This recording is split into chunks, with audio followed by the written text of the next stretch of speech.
ए जी, बहुत गर्मी हो गया है, एसी नहीं तो कूलर हिला दीजिए। टेबल फैन हिला दीजिए। हाथ पंखा हिला दीजिए।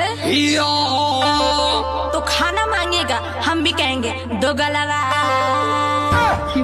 अरे कमीनी, ये क्या बोल रही है? सुना राजा जी हमसे गर्मी ना सहाय हो, करा बरदास हमसे कुछ ना किनाई हो। देखी ना देही से टप टप चुए पसीना हो।